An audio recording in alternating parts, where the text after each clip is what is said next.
Oke, sahabat, pada kesempatan ini memang Arab Saudi dalam 2 hari ini beliau memberikan 2 kebijakan besar yang mana ini sangat berpengaruh khususnya bagi kita para PMI yang ada di sini dan juga ternyata berimbas kepada para PMI yang ada di Indonesia yang ingin kembali dan termasuk yang dari Saudi ingin pulang ke Indonesia.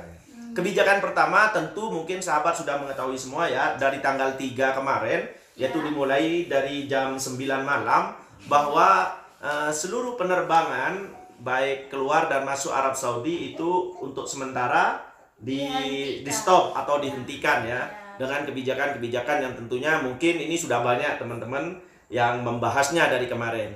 Dan ternyata selisih 1 hari di tanggal 4-nya pemerintah Arab Saudi memberikan kebijakan baru, yaitu bukan main-main, ada 9 kebijakan yang mana kita harus hati-hati dengan ke-9 kebijakan ini. Kita melanggar hal itu, maka kita akan dikenakan denda yang cukup besar ya. Ada yang 10.000 bahkan ada yang 20.000 ya kan.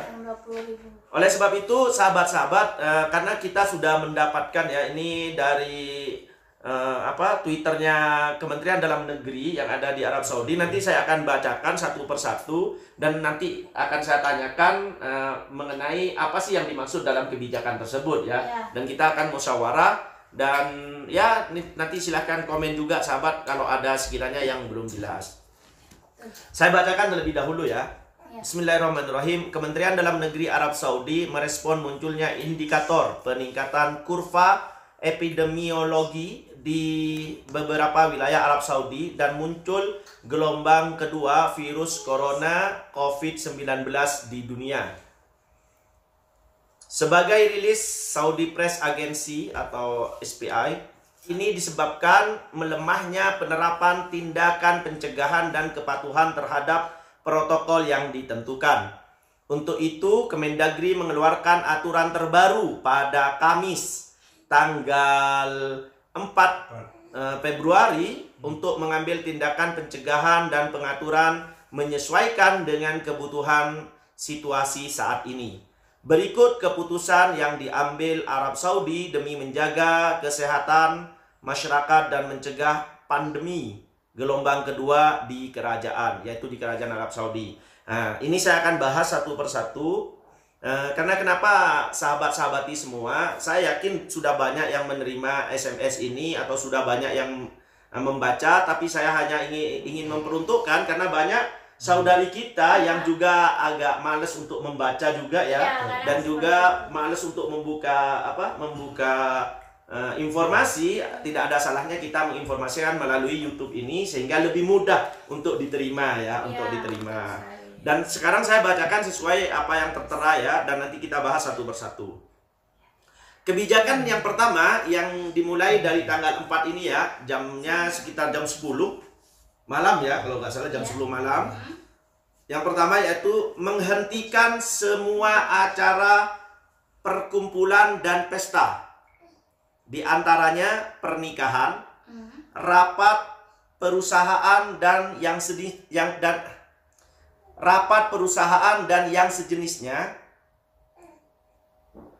baik di tempat perjamuan atau aula pernikahan tersendiri atau di dalam hotel, termasuk di villa dan tenda yang digunakan untuk tujuan yang sama selama 30 hari dan memungkinkan diperpanjang. Jadi ini yang pertama, kita dilarang untuk mengadakan pesta ya, baik itu di rumah, di tenda, di hotel, di villa, itu tidak boleh mengadakan itu ya.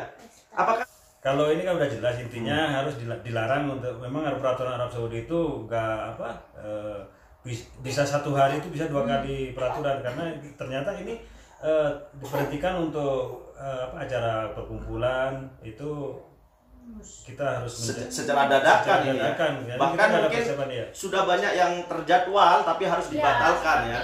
Jadi untuk sahabat-sahabat yang ingin mengadakan acara, baik itu selamatan lah atau untuk sementara kita berhenti dulu untuk menghargai kebijakan Arab Saudi, karena didenda juga loh. Betul. Dendaannya juga nggak sedikit pasti. Betul. Ini yang kedua ya.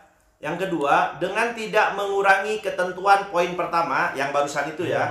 Jumlah maksimal pertemuan dalam kegiatan sosial tidak boleh melebihi 20 orang untuk jangka waktu 10 hari dan memungkinkan dapat diperpanjang. Nah, jadi kalau untuk apa ini maksudnya, Pak?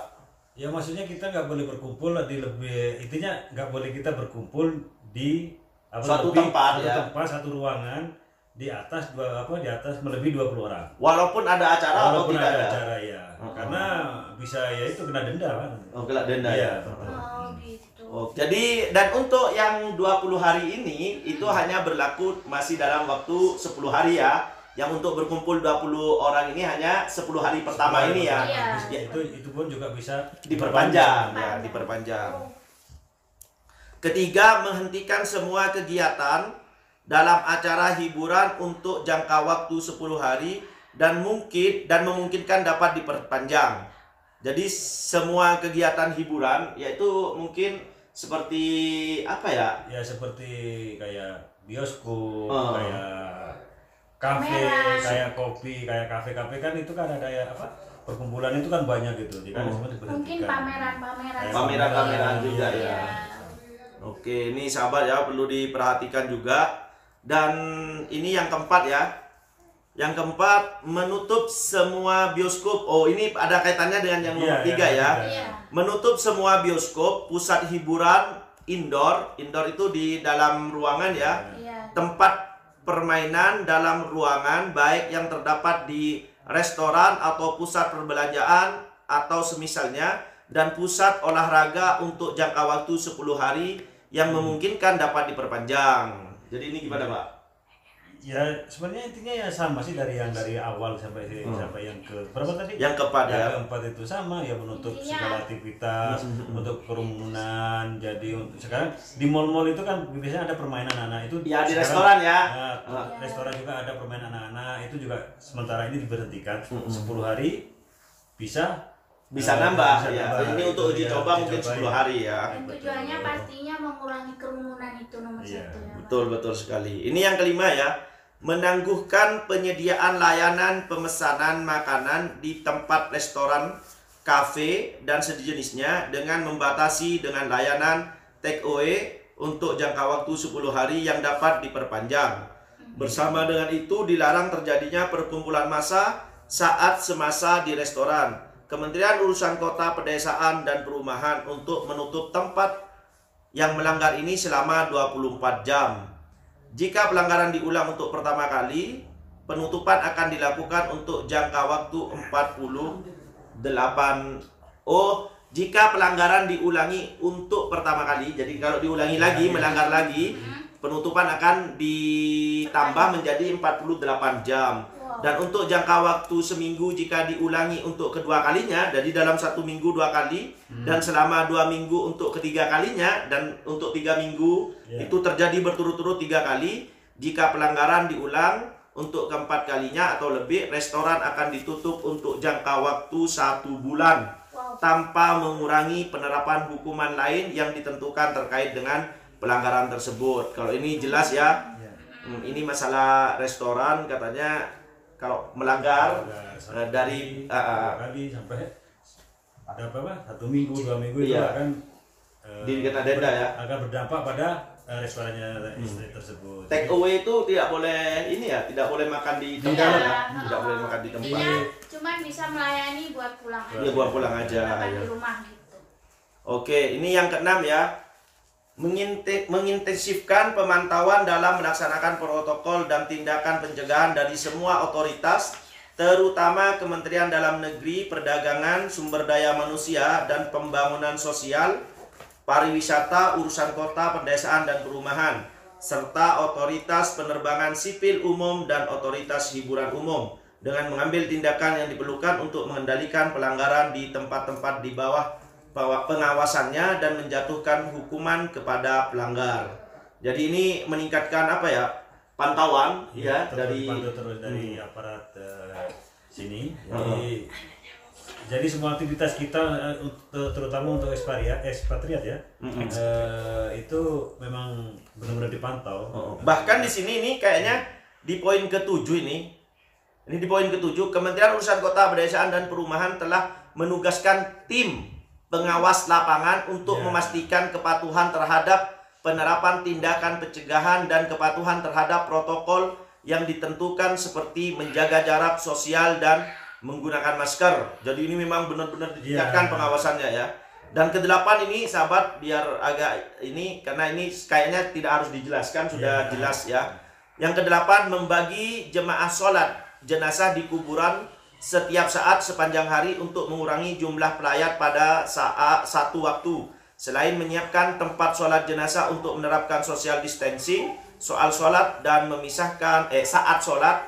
memisahkan tempat pemakaman dengan jarak 100 meter atau semaksimal mungkin di pemakaman guna memastikan jarak antar pelayat. Jadi ini apa ini dijadwalkan ya untuk sholat jenazah ya. Iya, sholat jenazah di tempat pemakaman. Kalau biasanya kan ya di masjid. Sekarang karena kebijakan baru ini harus dilaksanakan di tempat pemakaman dan dijadwalkan juga di sini bahasanya ya. Dengan jarak 100 meter atau semaksimal mungkin di pemakaman nih. Pemakaman dengan jarak 100 meter katanya ini. Ini yang ke-9 ya, yang terakhir. Kementerian Urusan Kota, Pedesaan dan Perumahan serta otoritas pengawas lain memperketat. Nah, ini kaitannya dari poin ke berapa ini? Dari poin ke 7, ke 8 dan ke 9 ini semuanya bahasan tentang ketatnya pengawasan ya. Saya baca ulang. Kementerian Urusan Kota, Pedesaan dan Perumahan serta otoritas pengawas lainnya memperketat kontrol terhadap restoran dan kafe untuk memastikan bahwa tindakan pencegahan dilaksanakan. Menekankan kepada seluruh restoran dan kafe untuk mengaktifkan kamera pengintai CCTV dan menyiapkan poster peringatan yang menjelaskan bahwa tempat tersebut dipantau oleh kamera untuk memastikan tingkat kepatuhan terhadap tindakan pencegahan dan protokol kesehatan. Masya Allah, sampai seperti itu. Iya ya, berarti kita walaupun sembunyi-sembunyi, kalau kamera CCTV ada di situ dan itu harus aktif karena sekali-kali mungkin diambil dan diperiksa oleh pihak pengawas ya. Jadi semua kayak pertokoan, kayak restoran, kayak semua itu apa? Kerumunan pusat perbelanjaan itu semua harus sekarang ini harus pakai CCTV. CCTV ya. Nah, suatu saat itu pasti didatang ya. Petugasnya itu datang ngecek ini sudah pelanggaran nggak, ada patuhan nggak, sudah mematuhi peraturan yang terbaru ini apa belum, kalau enggak ya kena sanksi nantinya. Dan sanksinya itu kayaknya ya, ini ada juga di sini ternyata peraturan di atas. Nah, ini bahas sahabat. Peraturan di atas akan mulai efektif, akan mulai digunakan ya. Mulai pukul 10 malam ini, yaitu malam ini tuh hari Kamis 22 Jumadil Akhir 1442 Hijriah atau bertepatan dengan tanggal 4 Februari 2021 Masehi.